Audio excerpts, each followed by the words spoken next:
quinzaine de journalistes internationaux ont rendu une visite de travail à la CAMEG le lundi 19 octobre 2020 au siège de la centrale.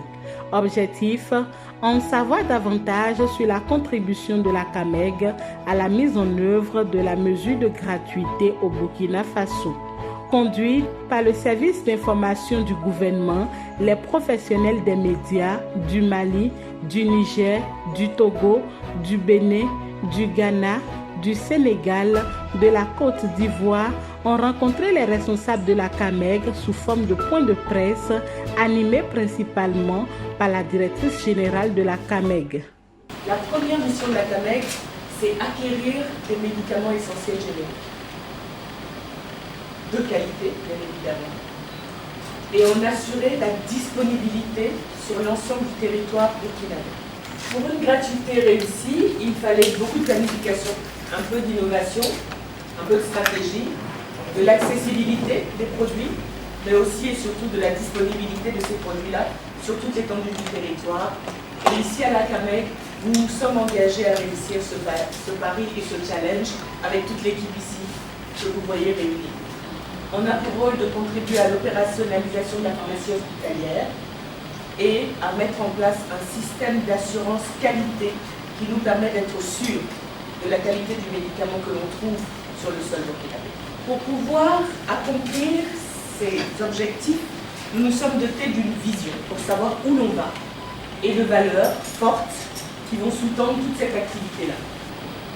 La particularité de la CAMEG, c'est aussi son modèle de décentralisation inégalé en Afrique subsaharienne.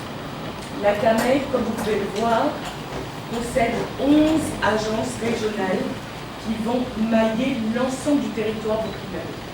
La communication principale de la directrice générale de la CAMEG a éclairé les lanternes des hommes des médias sur la CAMEG et ce qu'elle représente dans le système de santé au Burkina Faso.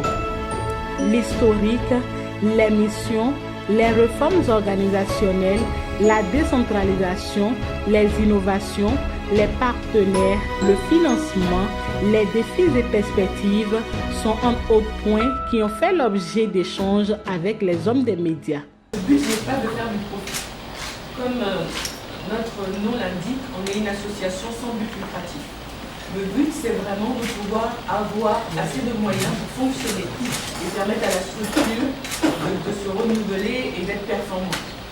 Donc, quand on va avoir des bénéfices qu'on va faire avec des clients qui ne sont pas ceux de la gratuité, tous les bénéfices vont être réinvestis, soit pour justement baisser le prix des médicaments, pour rendre encore plus accessible, subventionner certains médicaments, ou sinon optimiser la manière de travailler avec nos capacités de stockage. La directrice générale a également expliqué la contribution de l'institution qu'elle dirige au succès de la mesure de gratuité des soins.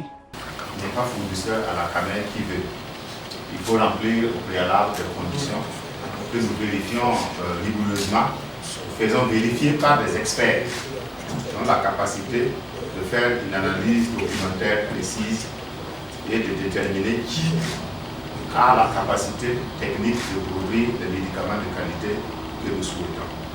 Donc vous êtes retenus sur cette liste et ultérieurement, nous suivons la qualité de vos prestations, la qualité des produits que vous livrez et ensuite la qualité de votre travail avec nous. Et cette évaluation régulièrement menée permet d'élaguer tout fournisseur qui aurait des comportements équivoques en termes de qualité.